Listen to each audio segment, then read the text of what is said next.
자, 여러분 2교시 할게요.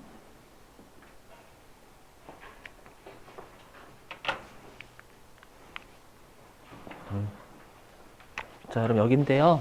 여기는 좀 대비 꼭 하시고 가셔야 돼요. 자, 이거 좀 이따가 올려놓을게요. 그럼 올려놓을 건데, 제가 아까 이거 보면서 했잖아요. 이게 뭐냐면 해당 챕터마다 어느 챕터에서 그 기출문제 몇 회차 몇 번에서 나왔는지 모아놓은 거거든요. 제가요. 그렇죠? 잘했죠? 네, 칭찬받고 싶어서요. 이걸 올릴 거예요. 조금 풀어보시고 나머지 제가 못 푼 것도 있으니까. 근데 보시면 아시겠지만 여기에요. 여기 5장. 여기인데 정말 많이 냈어요. 알죠? 그래서 5장 쪽은 여러분 가급적 암기를 꼭. 알죠? 나 이해를 돕겠지만 해보자. 자, 우리가 과세표준, 이 과세표준이라는 용어도 알고 계셔야 돼요. 왜냐면 시험에 우리 나중에 이제 3교시 때부터는 이제 장부조회 할 거거든요. 그때 과세표준은 얼마인가 이렇게 많이 물어봐요. 알죠? 자, 해볼게요. 우리가 과세표준이라는 용어는 모든 세법에 다 있는 용어예요. 뜻이 뭐냐면 해당 기간 있죠? 우리가 해당 기간에 우리가 과세를 할 때 대상이 되는 기준이 해당 기간 있죠? 해당 기간에서요, 우리가 과세 대상이 되는 기준이 되는 금액을 우리가 과세표준이라 불러요. 과세 대상이 되는 기준이 되는 금액. 좀 어렵죠, 말이. 맞죠? 종합하면 그 해당 기간에 얼마에 대해서 총 과세를 할 거냐 그 뜻이에요. 종합을 하면. 그러니까 여러분 이렇게 생각하시면 돼. 그래서 적어놨어. 해당 기간에 그냥 우리가 공급가액에 내가 공급한 가액의 합계에 대해서 우리가 과세를 세율을 곱해서 과세를 하잖아요, 여러분들. 맞죠? 그래서 그냥 시험에서 과세 표준 나오면 해당 기간에 공급가액의 합계 이렇게 외우셔도 나쁘진 않아요. 알죠? 그래서 여기서는 여러분 공급가액을 얼마로 볼 거냐라고 생각하시면 되는 거예요. 아시죠? 공급가액 얼마로 볼 거냐. 자, 보시면 일단 내가 물건을 팔고 돈으로 받았으면 문제가 없어요. 왜냐면 돈은 명확하니까. 그래서 우리가 금전으로 대가를 받은 경우에는 그 금전가액이라고 돼 있죠, 여러분들. 예, 말 참 어렵게 하는데 그냥 그 돈이다 그 뜻이에요. 이렇게 되세요. 자, 그 다음에 이제 여긴데요. 자, 금전 이외의 물건을 받은 경우인데 이거 조심하셔야 돼요. 왜냐하면 왠지 내가 금전이 아닌 걸 받았으니까 이때는 받은 것에 시가를 써야 될 것 같잖아요, 여러분들. 근데 여기 보시면 받은 거래요? 아니면 내가 준 거래요? 그렇죠. 여기 보이세요? 공급한?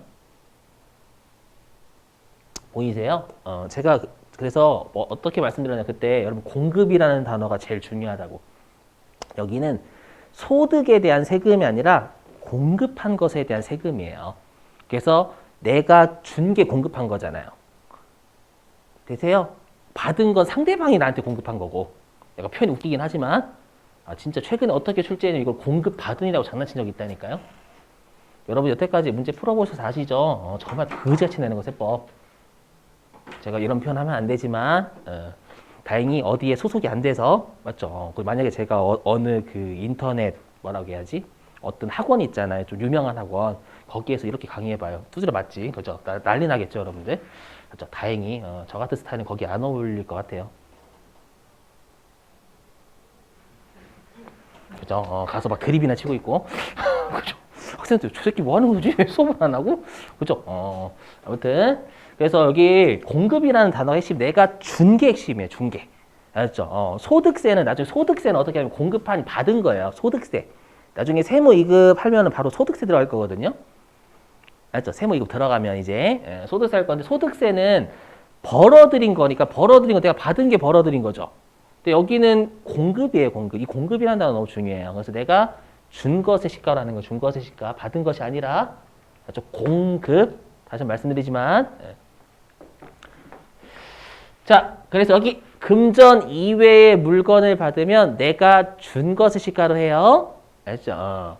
자, 그 다음에 특수관계자인데요. 우리 특수관계자 좀 했었죠, 여러분들. 특수관계자가 뭐였었냐면 우리가 이해관계가 있는 자, 친한 사람 아니었고, 맞죠? 그래서 우리 사장님도 나의 특수관계자, 맞죠? 경제적으로 얽혀 있으니까 이랬었죠, 여러분들. 그래서 나중에 여러분들이 그 취업하시면 사장님, 우린 특수관계자예요. 이렇게 하시면 돼요.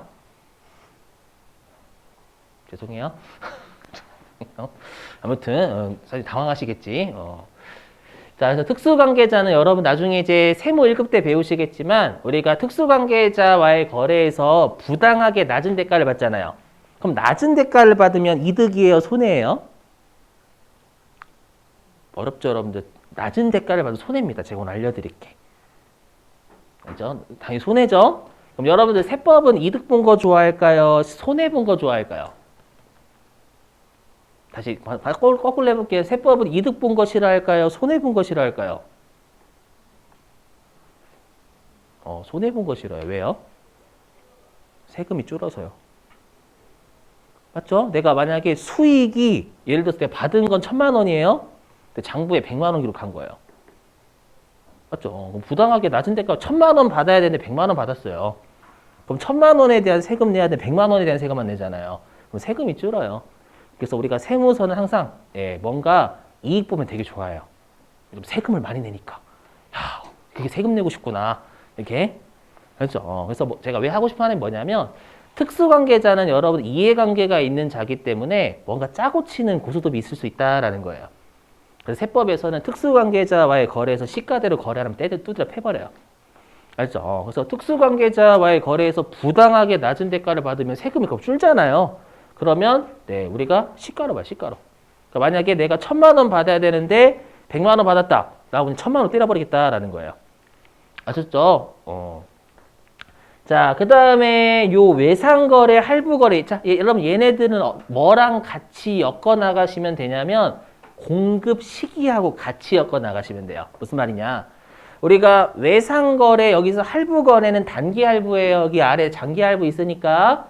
그럼 우리가 외상 판매, 단기 할부 판매는 공급 시기가 인도한 날이었죠. 기억나세요? 아닙니다. 자, 인도한 날이었어요. 그 말은 인도한 날에 다 때려버리겠다라는 거예요. 그래서 여기 공급한 재발, 총가액. 대신 공급 시기가 한 번이다라는 그날 다 때려버리겠다는 거고 공급 시기가 여러 번이라는 건 나누어서 때리겠다는 얘기예요, 여러분들. 오케이? 자, 그 다음에 여기요. 장기 할부, 중간 지급 조금 했었죠. 계약금, 중도금, 잔금. 기억나시죠? 그 다음에 완성도 기준 지급은 우리가 뭐냐면 완성된 퍼센트에 따라서 대가를 나누어서 받기로 한 거. 그럼 얘네들의 공급 시기가 여러분도 언제였냐면 우리가 대가의 각 부분을 받기로 한 때마다 공급 시기였을 거예요. 그죠? 그 말은 얼마씩 때리냐면 받기로 한 금액만큼 나누어서 때리겠다라는 거예요. 되세요? 그걸 이렇게 표현해요. 받기로 한 대가의 각 부분. 시험에 진짜 이렇게 나와요, 여러분들. 알죠? 받기로 한 대가의 각 부분만큼 나누어서 때리겠다는 뜻이에요. 공급 시기가 우리가 받기로 한 날마다 때리는 거니까 받기로 한 금액마다 때리겠다라는 거예요. 고통스러워 많이 여러분들. 알죠? 왜냐하면 보시면 아직 세법 용어 그대로네요. 아주 절대 풀이해서 안 줘요. 알죠? 그래서 이렇게 설명하는 그래서 이렇게.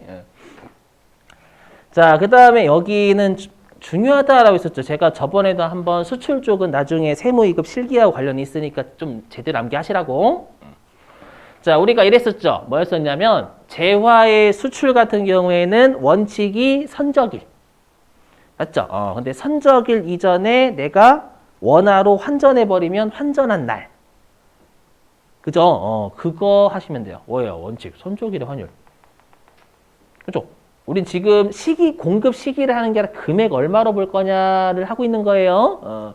그럼 선적일이 원칙이니까 선적일의 환율로 우리가 금액 계산하겠다라는 겁니다요. 알죠? 근데 선적일 이전에 원화로 환전하면 환전한 날이 공급 시기다라는 건 금액으로 따지면 선적일 이전에 원화로 환전한 그 금액 자체를 우리가 공급가를 보겠다는 얘기예요. 되셨나요? 이거. 자, 그 다음에 수입하는 재화요. 여러분들 재화를 수입하실 때 그 관세, 과세 가격은 뭐냐면 내가 만약에 외국에서 샤넬 가방을 500만 원 주고 샀대요. 그럼 500만 원에 대해서 관세 내야죠, 여러분들.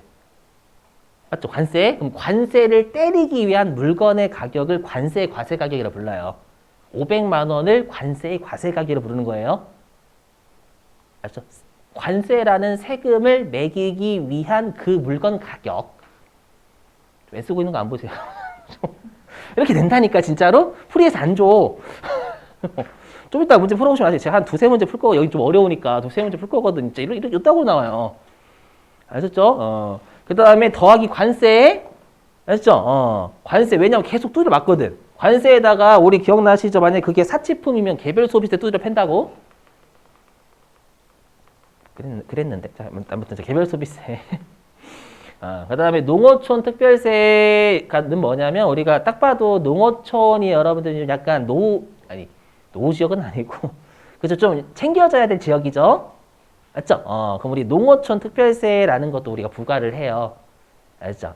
일정 물건에 대해서 이런 것들을 다 더한 게 우리가 수입제와의 과세 표준이 됩니다. 이것도 내요. 알죠? 이런 세금이 들러붙어 가지고 팔거든요. 아시죠? 이렇게. 자, 그 다음 여기 부가가치세가 포함되어 있는지 불분명한 경우 하면은 여러분 지금 우리가 하는 건 공급가액이니까 부가가치세가 제외된 금액이잖아요. 그러면 어떻게 일단 결론부터 말씀드리면 이게 부가가치세가 포함되어 있는지 불분명하면은요. 부가가치세가 포함된 것으로 봅니다.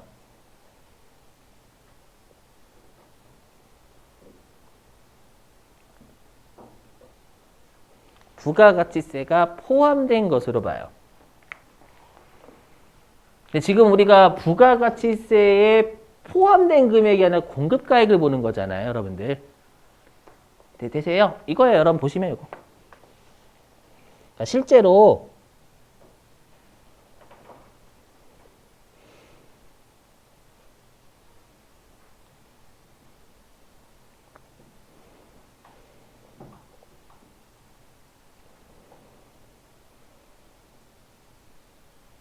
이 10,000원이 공급가액이고 11,000원이 공급대가잖아요, 여러분들.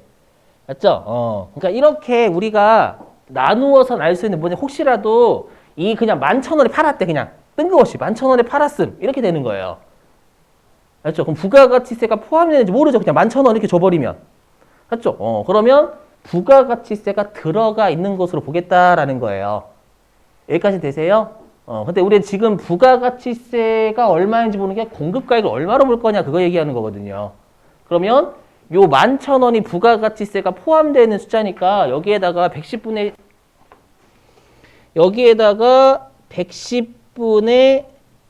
100을 곱하면 여러분들 10,000원 나와요. 자, 왜냐면 여러분 자 보세요. 자, 우리가 공급가액이 100%죠. 나의 순수한 그 매출액이니까. 맞죠? 그럼 100%랑 같은 숫자는 여러분들 1이에요. 되시죠?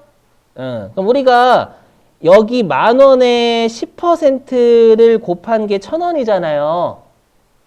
되세요? 이건 나중에 뒤에 가서도 뭔가 좀 의미가 있으니까 지금 미리 하는 거예요. 그러면 우리가 10%랑 같은 숫자가 뭐죠? 0.1이죠? 맞죠? 그럼 우리가 1에다가 0.1을 곱하면 몇이에요? 여기 1이잖아요. 1 곱하기 0.1은 몇이에요? 0.1이죠. 그렇죠. 그러면 이 1,000원은 0.1이에요. 그럼 0.1을 다시 하면 우리 10%잖아요. 왜냐하면 100%에 10% 곱하면 10%잖아요, 여러분들. 이게 이해가 안 되신단 말이에요. 숫자로 바꾼 거예요. 100%는 1. 1에다가 다시 0.1을 곱하면 0.1이잖아요, 여러분들. 되셨어요? 이렇게 하면 이 공급 대가는 110%가 나와요. 맞죠? 100% 더하기 10% 110%잖아요. 되셔요? 근데 우리가 왜 110분의 10이 나왔는지 설명하는 거예요. 110분의 100이 왜 나왔는지. 우리가 지금 항상 뭐라고 했냐면 요 앞에 것의 전체가 분모로 온다면서요. 그렇죠? 그래서 요 11,000원에 그냥 딸랑 팔았다라고 하면 여기에 부가가치세가 포함되어 있는 것으로 보니까 총 110% 중에 이 뜻이에요. 되세요?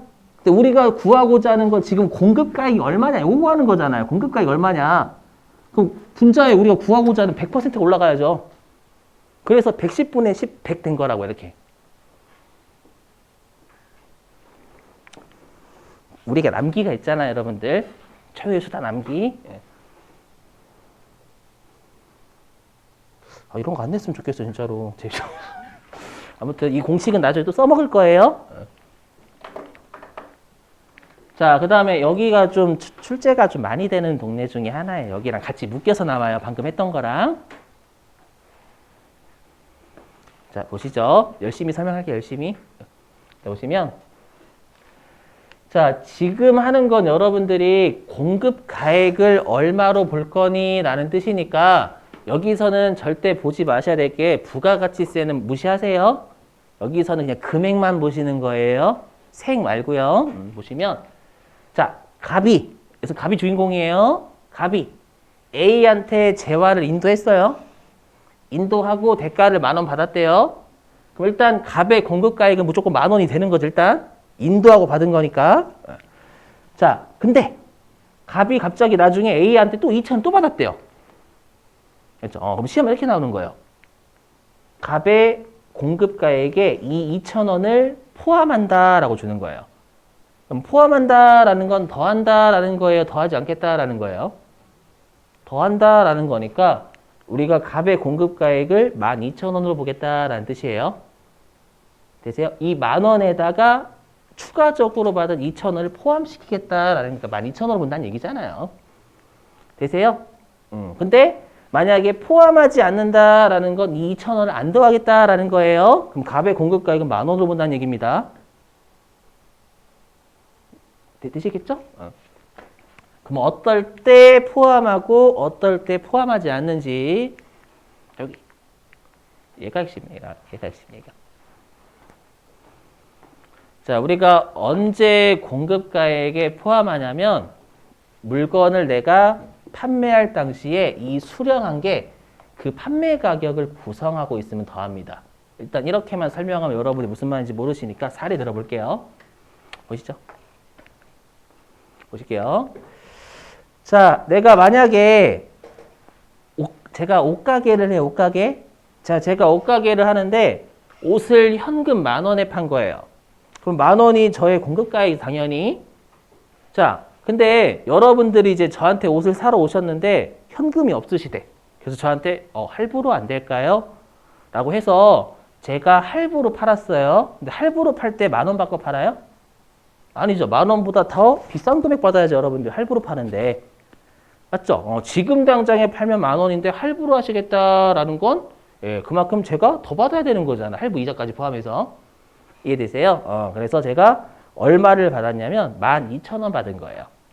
그럼 여기에 할부 이자 얼마 들어가 있는 거예요? 2,000원 들어가 있는 거죠, 여러분들. 그죠? 그럼 우리가 여기에 끼워 맞춰 보세요. 그러면 제가 옷을 판매할 때 할부 이자가 옷 가격 여기 구성하고 있어요, 없어요? 있죠. 12,000원에 팔았지 10,000원에 팔지 않았잖아요, 여러분들. 그래서 물건을 판매할 당시에 판매 가격을 구성하고 있으면 더한다라는 거니까 할부 이자는 공급가액이 더해요. 자, 근데 얘랑 비교해 가지고요. 자, 제가 이때 여러분들한테 외상으로 물건을 10,000원에 팔았어요. 옷을요. 10,000원에 팔았어요. 근데 여러분들이 저 나중에 갚을게요 라고 해가지고 제가 그냥 나중에 갚으시겠지? 라고 했는데 여러분들이 안 갚으시는 거예요. 아시죠? 근데 다음날 여러분들이 한 몇 개월 뒤에 찾아오셔가지고 안녕하세요. 오래간만에 봬요. 그래서 제가 고객님 오래간만에 뵙긴 하는데 외상값은 언제 주실 거예요? 자, 여러분들이 맞다 개보린 해가지고 맞다 라고 해가지고요. 연체이자를 2,000원 주신 거네. 되셨어요? 그러면 이 연체이자는 더해요, 안 더해요? 보세요, 여러분들. 자, 내가 물건을 인도한 건 요날 인도한 게 아니죠. 인도한 건 요날이에요. 그럼 외상으로 판매할 당시에 연체이자가 판매 가격을 구성하고 있어요? 판매 가격을 구성하고 있다라는 건 제가 외상으로 팔 때 여러분들 인상을 보고요. 인상을 보니까 연체할상이구만. 그래서 12,000원 받아야 되는 거예요, 이날. 우리가 연체이자는 당초에는 연체이자 안 받잖아요. 맞죠? 일단 10,000원에 팔았고 연체이자는 나중에 받는 거죠. 이해되세요? 그래서 물건을 판매할 당시에 연체이자가 연체이자가 판매 가격을 구성하고 있지 않죠? 그럼 연체이자는 안 더하는 거예요. 조심하셔야 돼. 그러니까 제가 아까도 누누이 말씀드리지만 여기 부가가치세는 소득에 대한 세금이 절대 아니에요. 연체이자를 받든 할부이자를 받든 둘 다 소득은 늘어요. 동의되시죠? 둘 다 소득은 늘지만 여기는 공급이 핵심이에요. 공급하면서 받으면 더하지만 할부이자는 물건을 판매할 당시에 물건 가격 구성하고 있잖아요. 맞죠? 근데 연체이자는 물건을 외상으로 팔 당시에는 연체이자가 판매 가격 구성하고 있지 않아요. 이해되시겠어요? 그래서 연체이자는 우리가 공급가에 가산하지 않는다라고 불러요. 되시겠어요? 자, 그 다음에 이제 여기 운송비. 자, 운송비는 뭐냐면, 여러분들 A 같은 경우에는 운송비 별도라고 되어 있으니까 요건 착불이라고 하죠, 착불. 도착했을 때 택배기사분한테 운송비는 별도로 주세요라고 하는 거. 아세요? 그다음에 B는 선불. 택배비까지 결제받는 거. 그죠? 자, 그랬을 때, 그러면 이 A의 공급가액은 어떻게 볼 거냐? 그럼 우리가 A가 만약에 온라인 쇼핑몰 사업자라고 생각해 보세요. 그러면 얘는 결제를 받을 때 10,000원만 결제받고 운송비는 나중에 택배기사분한테 별도로 주라고 하겠죠. 그러면 인도 당시에 여러분들 운송비가 요 A의 옷 가격을 구성하고 있어요? 구성하고 있지 않죠? 10,000원 팔잖아, 여러분들. 맞죠? 그러면 요 A의 공급가액이 10,000원이 되는 거예요. 되세요? 근데 우리가 B 입장에서는 여러분들이 만약에 B한테 사신다고 해봐요. 얼마 결제하세요? 12,000원 결제하시죠? 12,000원 결제할 때 인도할 당시에 요 운송비가 판매 가격 구성하고 있죠? 그럼 있으면 더해요, 안 더해요? 더해요. 그럼 12,000원이 되는 거예요, 이렇게. 되시겠어요? 그래서 여기 사례 지금 제가 한 거 요거예요, 요거. 이거 뭐야? 자, 여기 이거 무시하시고 이거 설명할 거예요. 그래서 우리가 언제 공급가액에 포함하냐면 할부 판매의 이자 상당히 가고요. 이게 할부 이자 얘기하는 거예요. 그 다음에 두 번째 점, 대가의 일부분으로 받는 운송비 같은 거. 이건 이미 판매 가격 운송비가 구성하고 있잖아요. 되세요? 자, 근데 제가 공급가액에 포함하지 않는 것 설명하게 지금 요거의 연체이자. 그렇죠? 그럼 나머지 여기 설명할게요. 요 세 가지. 세 가지 설명. 다 들어보실게요.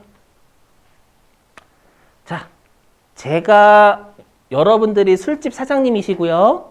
제가 여러분들한테 주류나 음료수를 납품한 업자예요. 그렇죠?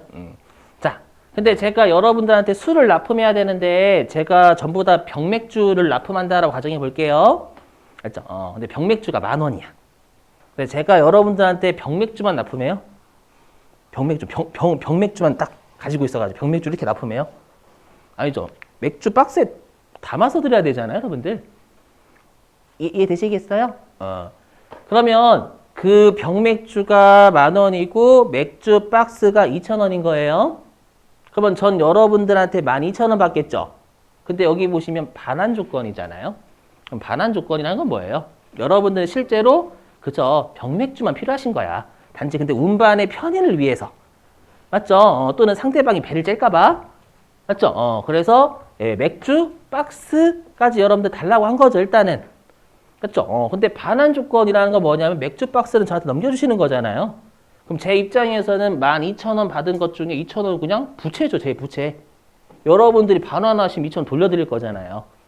이해되세요? 그래서 반환 조건의 물건에 제가 지금 한 거 용기대금.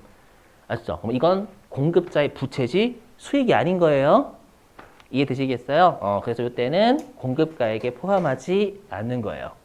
근데 만약에 반환 조건이 아니면 뭐예요? 반환 조건이 아니다라는 거. 반환 조건이 아니면 여러분들이 저 맥주 박스도 필요해요. 맥주 박스에 담아서 다 주세요. 그럼 저는 12,000원 먹는 거죠. 2,000원 부채가 아닌 거예요. 반환 조건이 아니면. 이해되세요? 그래서 우리가 반환 조건이 아니면 공급가액에 포함한다라고 돼 있어요. 물건의 용기대금이요. 오케이? 자, 그 다음에 두 번째 점이에요. 뭐냐면 그 여러분들 우리가 정부가 보조금 지원해 줄 때 있거든요. 그거는 소득이 늘었어요, 안 늘었어요?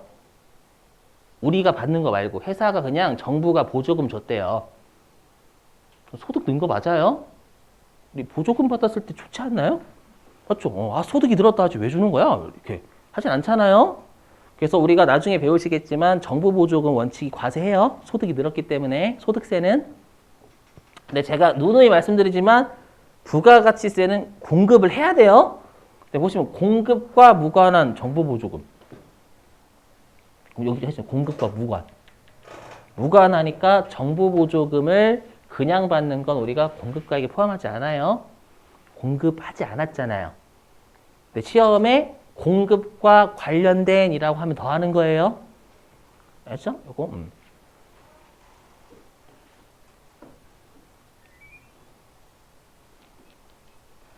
자, 이제 요 위에 설명. 자, 뭐냐면 자, 제가 여러분들한테 이제 아까 병맥주 납품했고 지금은 음료수 납품해 음료수. 됐죠?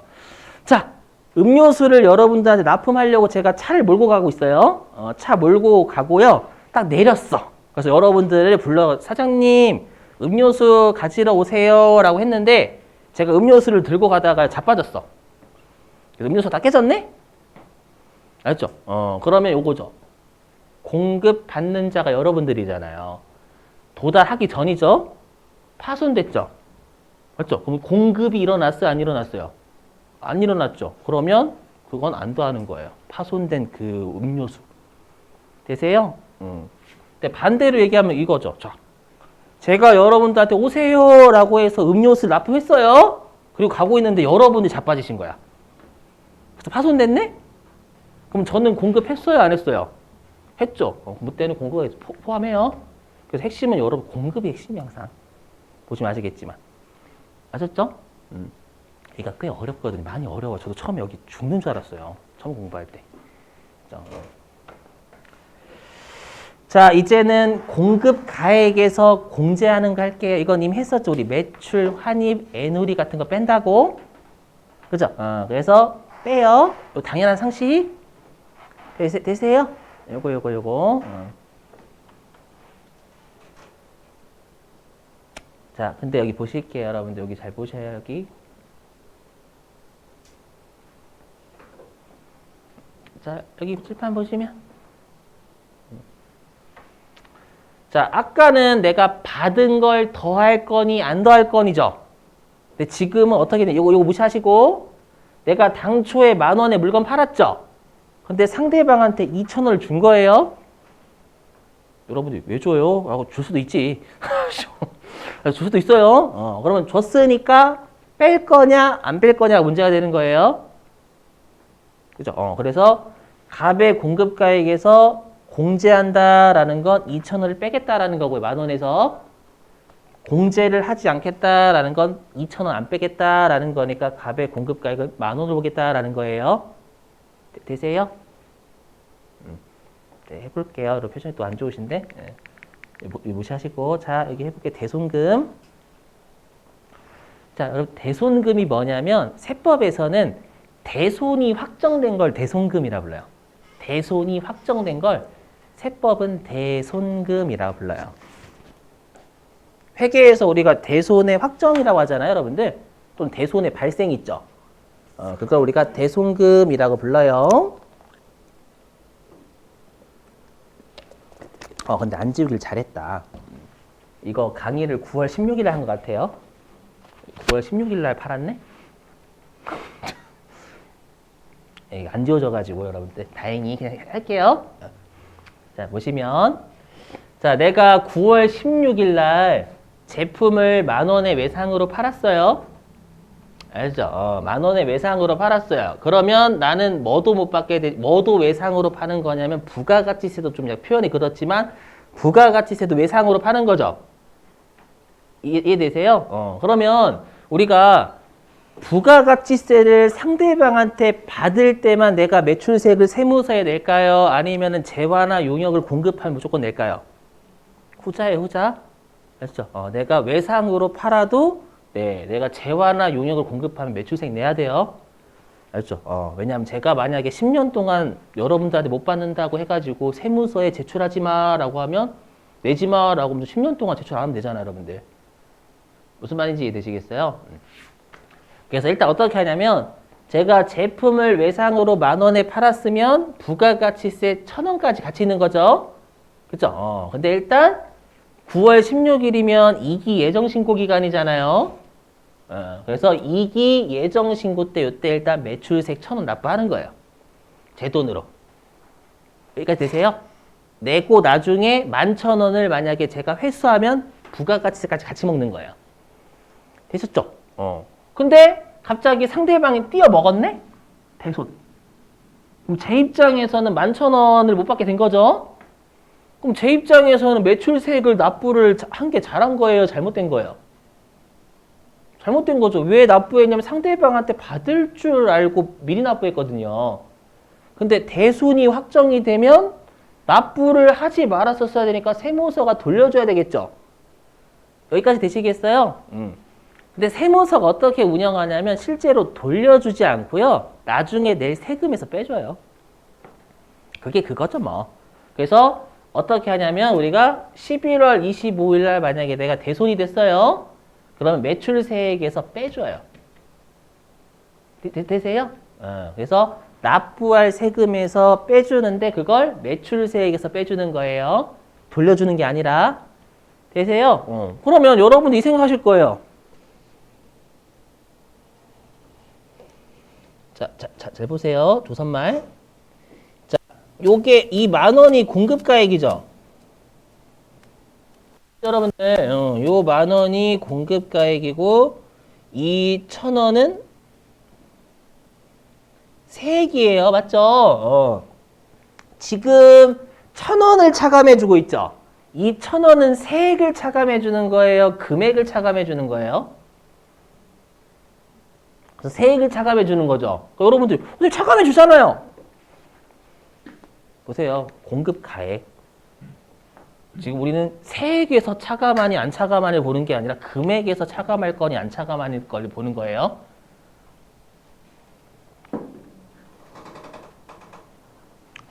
네, 뭐 잘못한 건 아닌 것 같은데.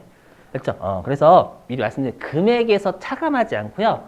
세액에서 차감해요. 제가 왜 그러는지 들어보실게요. 제가 어저께 수정세금 계산서 했었죠. 수정세금 계산서는 금액의 변동이 일어나면 끊어줘야 된다면서요. 그럼 만약에 대손금을요, 금액에서 차감하게 되면 상대방한테 세금 계산서를 줘야 돼, 제가. 얼마나 불편해요. 상대방 띄어먹기도 했는데 제가 세금 계산서 줘야 된다니. 이해되세요? 그래서 수정세금 계산서를 발급하지 않기 위해서 세액에서 까는 거예요. 금액에서 까게 되면 수정세금 계산서 줘야 되거든요. 되셨죠? 세액에서 까요. 그래서 나중에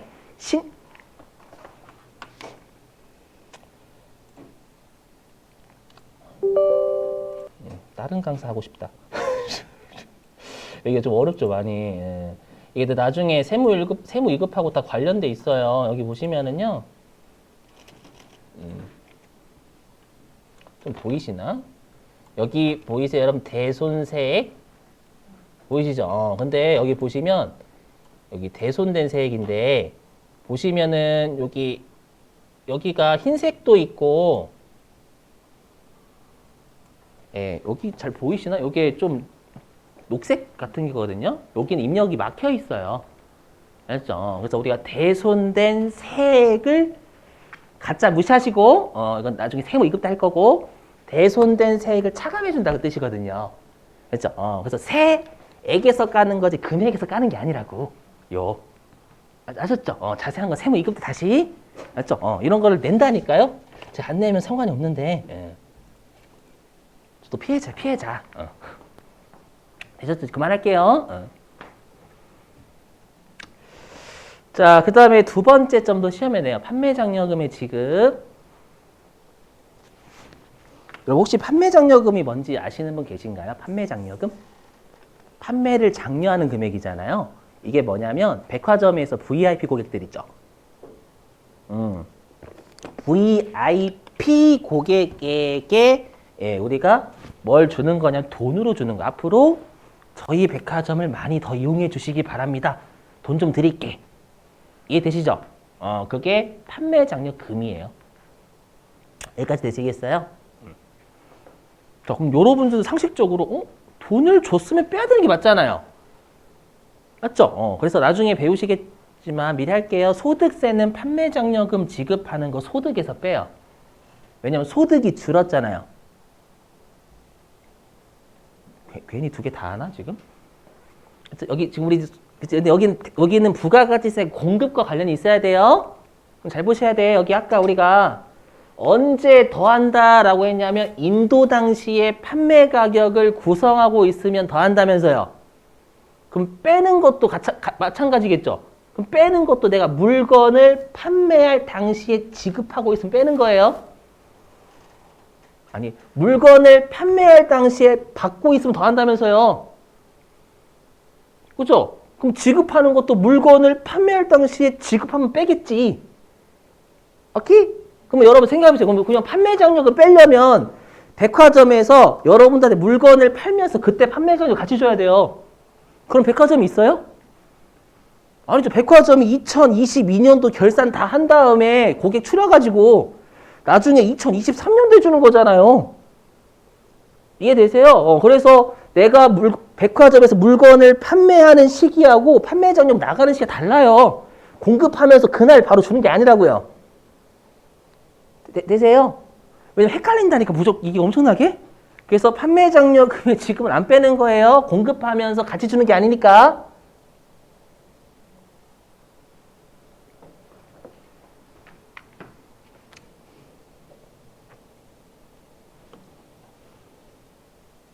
자, 그 다음에 이제 이것 있지 않나? 뭐냐면 이것도 시험에 돼요. 뭐냐면 이게 판매 장려 물품으로 주잖아요.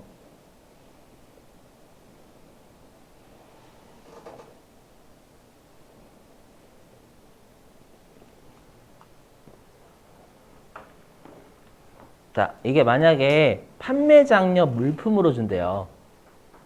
알죠? 그러니까 우리가 신세계 백화점에서요, 현대백화점에서 돈으로 주는 게 아니라 로봇 청소기로 주는 거예요. 앞으로 고객님 잘 부탁드립니다. 로봇 청소기 좀 사용해 보세요. 이렇게. 알죠? 그럼 당연히 얘도 안 빼요. 왜냐면 이 판매 장려 물품이든 돈이든 판매하면서 주지 않아요. 그렇죠? 판매하면서 끼워주는 게 아니라고요. 나중에 줘, 나중에. 아셨죠? 그러면 얘는 당연히 얘도 안 빼겠죠? 중요한 게 뭐냐면 요거 간주 공급이에요. 네. 왜냐하면 당초에 로봇 청소기 매입할 때 매입세 공제 받았을 거 아니에요. 매입, 맞죠? 그리고 이제 어떻게 해요? 불특정 다수인한테 주는 거잖아요. 요게 사업상 증이에요, 여러분. 사업상 증이요. 아이고, 뭐야?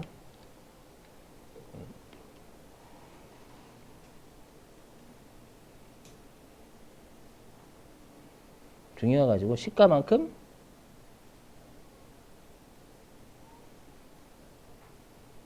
이때는 가산합니다.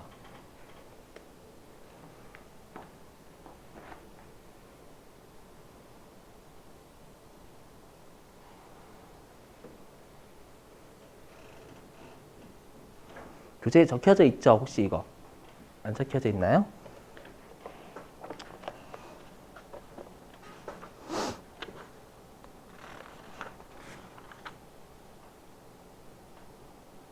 그래서 더 있죠. 뭐냐면 돈은 우리가 부가가치세에서 재화가 아닌 결제하는 수단이니까. 그죠? 근데 당초에 우리가 현대백화점에서 청소기 매입할 때 매입세 공제 받았을 거 아니에요.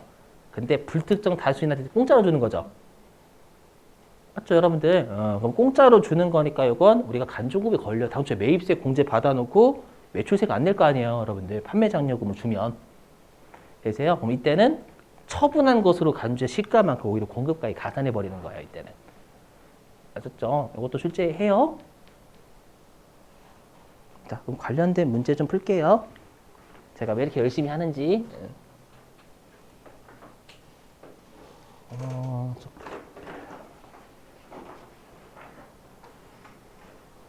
어디로 가주시냐면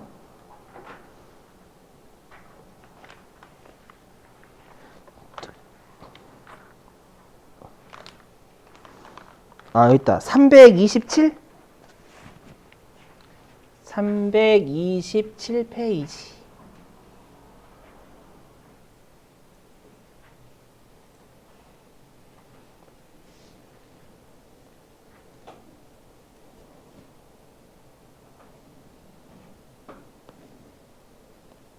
자, 14번입니다. 14번.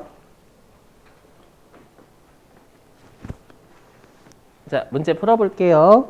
이거 하는 거 세무이급 같이 대비하는 거 여러분들 세무이급도 이거 출제 많이 하거든요. 계산 문제로. 자, 13번 볼게요. 자, 다음 자료에서 부가가치 세법상 일반 과세자의 부가가치세 과세표준은 얼마인가? 라고 돼 있죠. 그럼 여러분이 과세표준이니까 공급가액은 얼마냐? 라고 물어보는 거예요. 아시죠? 공급가액 얼마냐? 단, 다음의 금액에는 부가가치세액이 포함되어 있지 않다라고 했으니까 우리가 포함되지 않은 거니까 잘 돼 있는 거죠.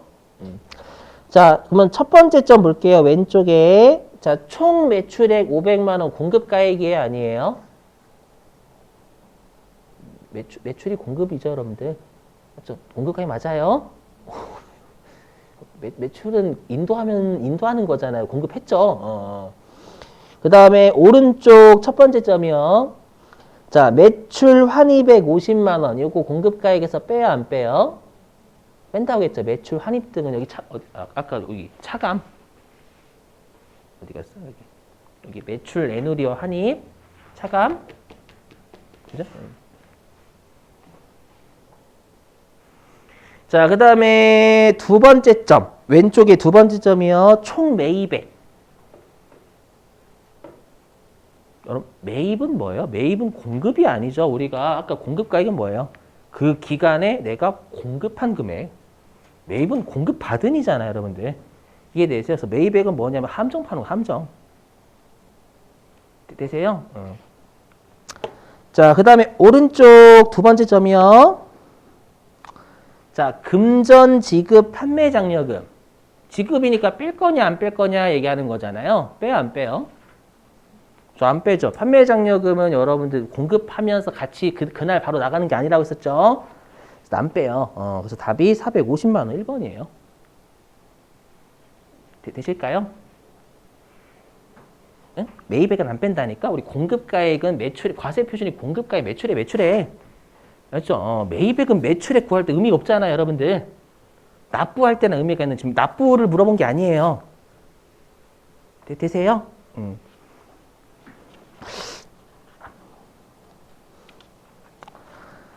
자, 그 다음에 어디로 가주시냐면,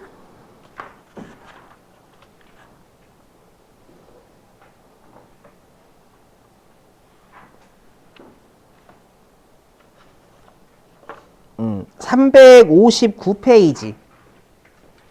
359.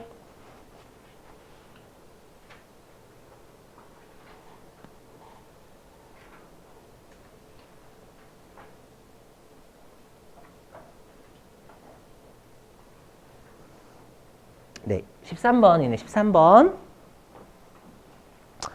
자, 읽어보죠. 자, 다음 자료에 의해서 부가가치세법상 일반 과세 사업자의 부가가치세 매출세액이래. 매출세액. 맞죠? 매출세액은 매출한 금액이 일단 10% 곱하는 거죠. 그게 매출세액이죠. 자, 첫 번째 점 볼게요. 자, 총 매출액이 1,000만 원이며 다음과 같이 구성되었다. 근데 우리 기억나실지 모르겠지만 영세율 사업자도 매출액은 있어요 라고 했었죠. 그죠? 세액이 없는 거지. 자, 첫 번째 짝대기. 자, 일반 과세 매출액 800만 원. 아래 두 번째 짝대기는 영세율 매출액이죠. 그럼 우리가 둘 중에 우리가 매출 세액이 있는 건 어떤 거예요? 그렇죠. 일반 과세 매출액은 10% 곱한 게 매출 세액이지만 우리가 영세율 매출액은 200만 원에 빵 퍼센트 곱한 게 매출 세액이잖아요. 맞죠? 그럼 매출 세액은 일단 첫 번째 점을 통해서 80만 원이어야 되는 거예요. 오키바리? 자, 그 다음에 두 번째 점이요. 자, 매출 할인액 100만 원이 발생했대요. 근데 전액 일반 과세 매출과 관련된 것으로 밝혀졌답니다. 그러면 매출 할인액 어떻게 한대 아까? 그렇죠. 공급가액에서 뺀다라고 했죠. 근데 어디서 빼요? 요거잖아요, 여러분. 이거 해석하면 여기 있는 100만 원 있죠. 여기 있는 매출 할인액 100만 원. 요게 지금 일반 과세 매출과 관련된 거니까 이 100만 원 여기서 뺀다는 얘기죠. 되세요? 그럼 일반 과세 매출액은 700만 원이 되는 거예요. 그럼 여기에 우리 지금 세액이니까 10% 곱해야 되겠죠? 네? 네, 그렇죠, 그렇죠. 10%. 그래서 70만 원 되는 거 여기까지 하면 이 첫 번째 점하고 두 번째 점을 연결하면 매출세액이 70만 원 되는 거예요. 오케이? 근데 만약에 문제에서 이래요. 매출 할인액은 전액 영세율 매출액과 관련돼 있다. 그럼 매출세액은 그냥 여기서 빼는 게 아니잖아요. 그럼 매출세액은 80만 원 되는 거예요. 되세요? 자, 그 다음에 세 번째 점.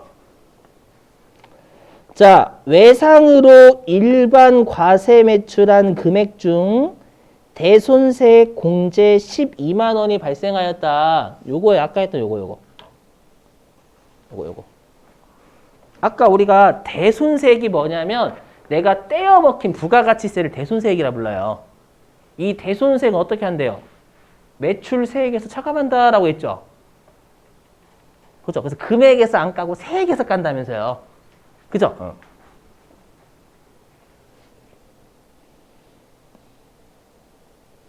그럼 이 12만 원 세액에서 까야 안 까요? 까야 돼요. 지금은 금액을 물어본 게 세액이니까 까야 돼요.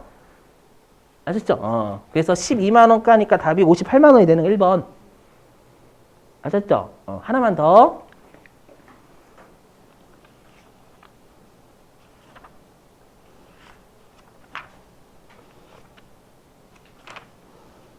여기 있다. 366페이지. 어저께 했던 거. 제가 어저께 간주 공급 푼다고 해놓고 깜빡했죠. 자, 366페이지 14번. 366페이지 14번. 제가 간주 공급 어저께 푼다라고 했는데 깜빡했네요. 자, 14번 볼게요. 자, 다음 중 부가가치 세법상 재화의 공급으로 간주되어 과세 대상이 되는 항목은 말 참 어렵겠지만 간주 공급이란 얘기죠. 가로 안에 보니까 아래의 항목은 전부 매입세 공제를 받음. 이게 간주 공급이죠. 당초에 매입세 공제 받아놓고 다른 목적으로 쓰는 게 간주 공급이죠. 불공제의 목적. 그죠? 여기서는 간주 공급 찾아라 그 뜻이 되는 거예요. 자, 동그라미 1번. 직장 연회 및 직장 문화와 관련된 재화를 제공하는 경우. 간주 공급? 이해 아니에요?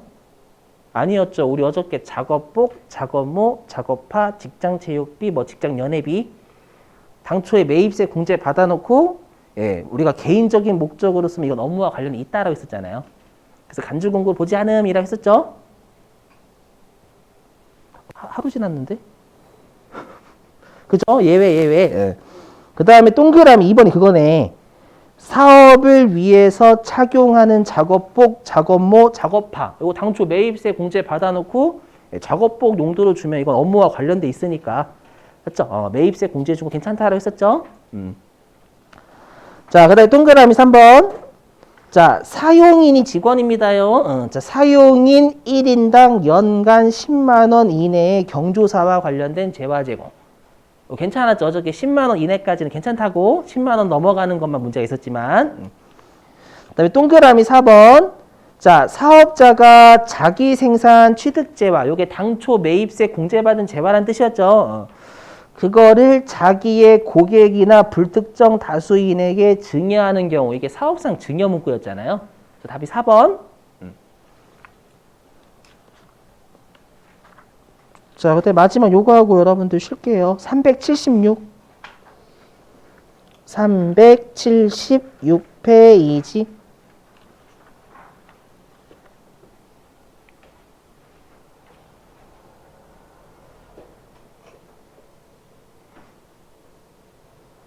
네, 15번이에요. 15번. 이거 말 문제입니다.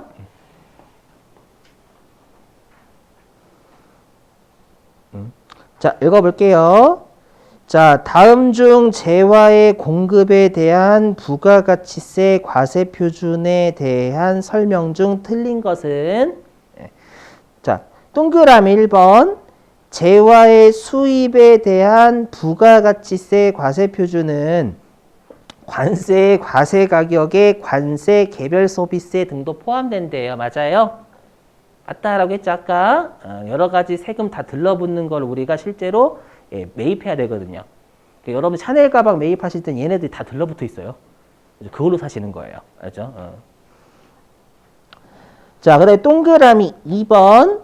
자, 금전 외의 대가를 받는 경우 자기가 공급한 재화 또는 용역의 시가. 맞아요? 그렇죠? 자기가 공급하니 공급받은 아닙니다. 자, 동그라미 3번 폐업하는 경우 폐업 시 남아있는 재고자산의 장부가액 원가. 우리 어저께 간주 공급은 여러분들 뭐로 공급가액 과세한대요?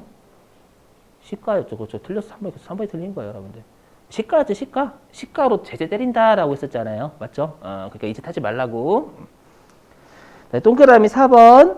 자, 사업자가 재화 또는 용역을 공급하고 그 대가로 받은 금액에 부가가치세가 포함되어 있는지가 분명하지 아니한 경우에는 그 대가로 받은 금액에 110분의 100을 곱한 금액을 공급가액으로 한다. 그래서 맞았죠, 여러분들? 모르면 그냥 부가가치세가 포함되어 있는 걸로 봐서 110분의 100 곱해야 우리가 공급가액이 추려지는 거니까. 네, 됐어요. 자, 10분 쉬셨다가요. 우리 3시에 이제 한 20분 정도면 이론 끝나거든요. 이론 끝나고 장부조회 할게요. 네, 10분 쉬시죠. 3시 시작할게요.